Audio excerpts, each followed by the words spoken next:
I had a player come to me last year and said, I'm frustrated. I want to transfer because I'm not playing. First thing I say, well, who are you better than at your position? Nobody. The guy said, nobody. I said, well, my job is to play the best players. And your focus and frustration is all based on where you are in the depth chart. But how about what you need to do to be a complete player at your position? What have you done to develop the benchmarks of what you need to do to be a complete player at your position so that you can compete to your capacity and play to your capacity and quit worrying about everybody else? You know, Bolt, that guy that ran the Olympics from Jamaica, I loved what he said after he won the race. He said, you know, I didn't even know who I was running against. I don't know anybody else that's in the race. I train, I prepare, I focus to run my best race. That's what I control. That's what I do. And that's what we need to get these young people to do now so that they have a chance to be successful. Somebody got to go out there and be like, I don't care who you is. I don't care what they say you about to do in the NFL or who your daddy is. You ain't played us yet. When I walk in that ring, I don't care who they is. They ain't fought me yet. I'm the man. You got to have that attitude. Got to have that attitude. I've been doubted all my career. Terrence ain't fought nobody.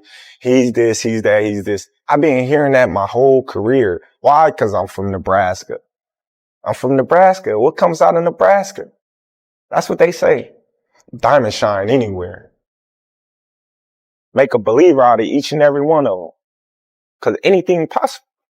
If you play your game, if you do what you're supposed to do, stay consistent, stay committed, believe in yourself, believe in your team, anything's possible.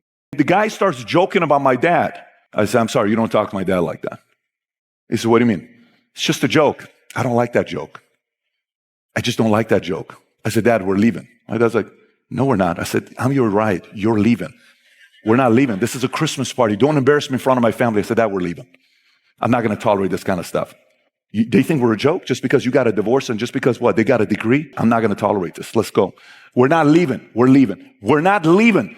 Dad, we're leaving. Let's go. Thank you. Thank you. Thank you. We left. Every single word you can think about, I used on that entire drive home. Here's a promise I made my dad. At that time, I'm not making $6 figures. I'm making $50,000 a year. I said, Dad, they're going to have to kill me. The world's going to know your last name. I guarantee you the world's going to know your last name. The world's going to know what you did for this family. When I was 12 years old, I told my mom, I said, Mom, I'm going to have some money one day and I'm going to buy you a Mercedes. And I did. When I came and I asked my grandmother, I said, Granny, what do you want? She always called me her baby. She never called me by my name. I said, you want me to buy you a car and teach you how to drive? She said, no, son, I don't want that. I said, Granny, do you want jewelry? She said, no, son, I don't want that. She said, son, I want a decent house. And I'm thinking, I said, well, my grandmother wants 7,000, 8,000 square feet. But then I knew my grandmother, knowing her like I know her, after pausing for 5 or 6 minutes, I said, Granny, what is a decent home? And I remember it like yesterday, and it was 30 plus years ago. She said, son, I want a decent home. And her words verbatim is, she said, son, I want to go to bed one night. And she said, I want God to let it rain as hard as he possibly can.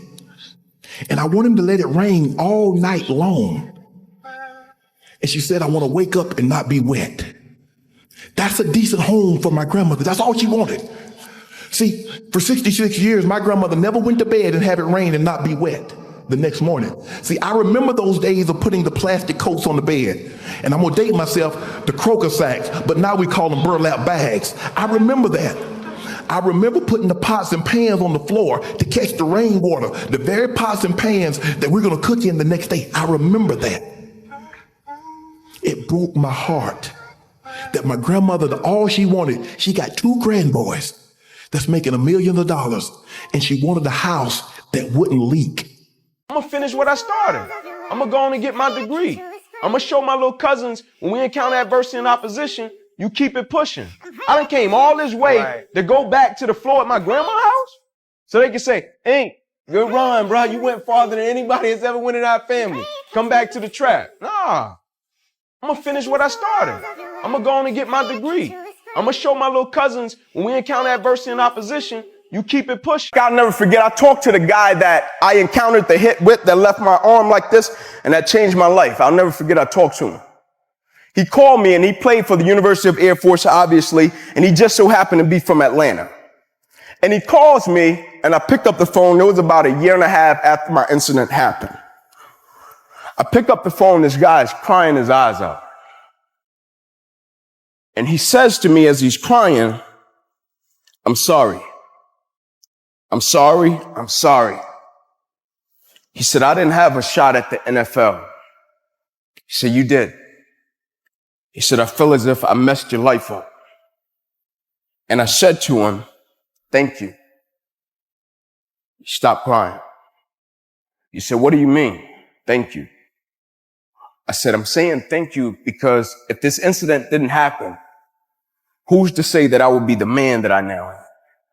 Who's to say that I would be the father that I now? Who's to say that I would have the perspective? You gotta let a fool think they won sometimes. They think you forgot, but they just don't know. Like a real soldier, you just took it to the chin. You ain't take it to the heart. You chose to let it go. Yep, because a real one know. Sometimes you gotta let it go just so you could grow. Don't try it again, though. Sometimes a man need to hear this from another man, another woman, a family member, anybody.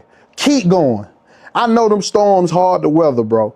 I know it's hard to start at a starting line and trying to get to the finish line and there's so many hurdles. I know what it feels like to be in the struggle. You got to go through that struggle by yourself sometimes, man. It make you stronger. It builds character. It builds discipline. It builds a lot of different things. Like quit reaching for help. Quit reaching for help. Nobody's gonna help you. You gotta help yourself. You know what I'm saying? It's gonna make you strong in the end. And I pray to God that it happens for you soon, man. I pray to God that it happens for you soon. Nobody understands better than a struggling man that's been through something that is hard out here for men, period. The one thing I can guarantee, you're gonna get hit with opposition and adversity, Doc. I don't care how cute you are. I don't care how strong you are. I don't care how nice you are. It's coming to see you. I don't care how grand your dreams and your goals are. It's coming to see you. I don't care how nice of a person you are. It's coming to see you. I don't care how motivated you are. It's coming to see you. And life gonna come smack you, right? And depending upon how you process the smack, it's gonna depend upon the level of success you'll have as a result of the smack. Mm-hmm. That's why it says adversity causes some cats to break and other cats to break records. It ain't because it's special, something special about the cat that broke the record. He just processed it different. When he looked at it, he just like, oh, bro, this gonna make it even sweeter in the end. While the other cat's still on the page of rejection.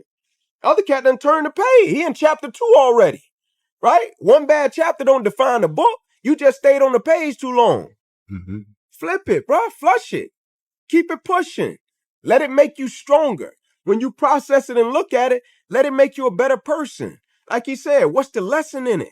What's the blessing in it? Everything we encounter carries with it a seed that's a lesson or a blessing. Now, for us to extract it, that's up to us.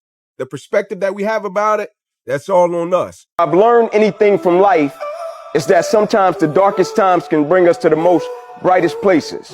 I've learned that the toughest lessons can teach us the most important lessons, that the most painful struggles can grant us the most necessary growth.